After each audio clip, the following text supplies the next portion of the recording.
I'm Richard Asprey. I'm a lifelong motorcycle rider and collector of motorcycles from all over the world. And with my friends, I ride them.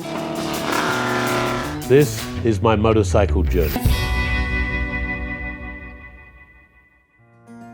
This next episode of my motorcycle journey is about a very good friend of mine, Bev Bowen. Bev and I have known each other for about 15 years, and we've been on lots of long trips together.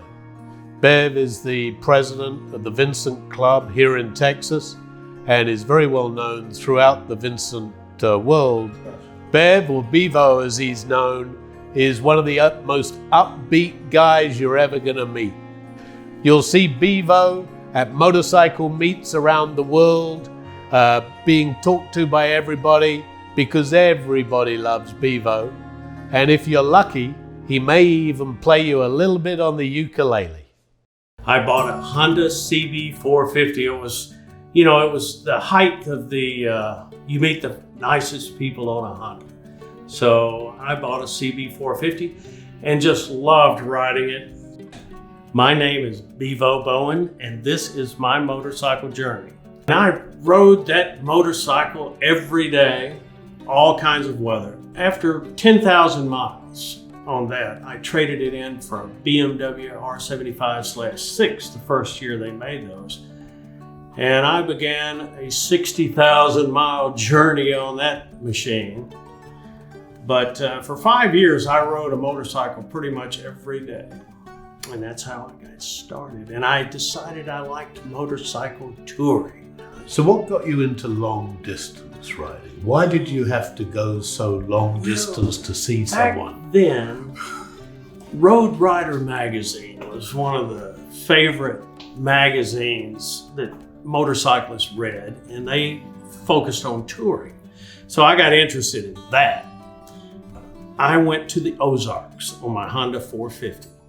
Had a great time, met some BMW guys and followed them around. By the next year, I was so ambitious, I took a ride on my BMW that I had gotten to Acapulco. Did you really? Yes, and by myself. I've known you for years. You never told me you did that. There's a lot more. There's more? Yeah. But anyway, we can't get into all of it. No, I know, yeah. Especially on that trip. Yeah. Anyway, it was big fun. But I took a lot of back roads, had a terrific time. That set me off on motorcycle touring. But what first sort of got you into a Vincent? Reading magazines, I found a Vincent Black Shadow. So every weekend, this was before the internet, I decided to get serious about locating a Vincent. And I had some friends that helped me. I joined the local Vincent Club. But the guy that found the Vincent for me was my good friend back in Mississippi, who was a car restoration specialist. And he knew of this retired college professor who was a recluse, eccentric kind of guy, and a motorcycle and car hoarder. And he had a red Vincent. And I said, I want to meet this fellow. So we went out into the sticks of Mississippi and found this fellow. And it was very interesting. And sure enough, he had this red Rapide right here. And it was, he'd been sitting for many, many years, but he had owned it for 50 years. And it took a while, but I talked him into selling it to me. And that's how I got started with Vincent's. You restored this one? Yes. And how bad was it when you started? Oh, it was a rolling basket case and very rusty. And it was not seized up though, but it had lots of issues. So I did a rolling restoration on it. I did not completely tear it down the first time, but I've torn it down a couple of times since. But this one's the first one I really restored. And I totally restored 4 motorcycles, 3 Vincents and a scooter. It's a Zwirrad Union DKW Hummel Type 155, better known in the motorcycle world as the Tin Banana. So Bev, I see that you got ribbons on the wall and awards on the wall. What are these things? Well, I'm really not a show kind of guy. No, nor am I. Yeah. But, you do go to these events and they have shows and they want you to put your bike in the line. And I do enjoy some of it. And I've been a judge at numerous events. But these awards that I have put up on the wall are some of the ones that my bikes have taken ribbons or plaques for. And I'm really pleased that I've got a couple that are international Vincent Rally Awards where my Comet won 2 first place awards. It won Best Series C Vincent and won Best Comet Vincent. I've been to some others. I went with you to that rally out on the West Coast. Well, we had a big time up there and I did come away with an award. That was fabulous, wasn't it? It was terrific. You won first place with something there. We got there to start our Tacoma to LA ride on old pre-1983 British machines. And the museum put on a show for us and invited the locals. I think they had 600 motorcycles in that show. At least. Unbelievable. Yeah. What a day. It was terrific. Terrific.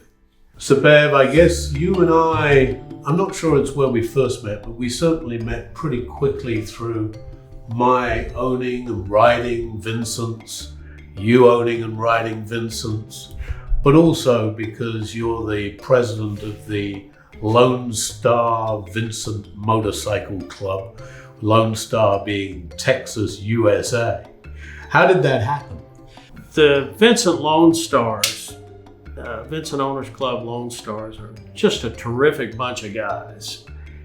A lot of riders. Somehow they decided to give me a try at being the section organizer. And I gladly jumped into that. And it's been fun. For about 14 years, we hosted the 2018 North American Rally down in the Texas Hill Country. So we were real proud to put that on, to be the host for that. And the whole club got involved and they did a great job, our guys did, to host other people from all over the country. And actually it was an international rally of sorts. We had some folks from merry old England there. So let me ask you something. Bev, Bevo, I keep calling you Bev. What do you like? Everybody calls me Bev or Bevo or maybe some other things. Okay. I know you write an article for the MPH magazine. I also write for our section's website, the Lone Star Vincent section website. And I like to write about Texas Vincent history, which is quite involved there and a lot of interesting stuff. And that's really fun to write about other folks and what they've done and their machines and the old dealerships, all that. I've done a good bit of that and plan to do some more. So Bevo, what's next in your motorcycle journey? Good question, Richard. We all think forward. We've got a number of things. We're going to the North American rallies coming up. Gail and I are planning to go to that. But I probably won't do any more restorations. I'm not really a restoration guy. I'm an enthusiast that wants these bikes on the road. Well, I've got these on the road, so I plan to do some more riding. I haven't done enough of that lately. Sorry to throw this one on you, old boy, but I've got to do it, right? Because, at the rallies and when you come down to the hill country rides with us, and on these long journeys, you very often bring your ukulele. Oh, go on. yeah. Give us a little show of Bev Bowen on the ukulele. George Formby was the top performer in Britain for decades before the World War II. And he owned a Vincent. And one of his films in 1935 was called No Limit. And in it, he did the TT races. So this is it. Pardon the British accent.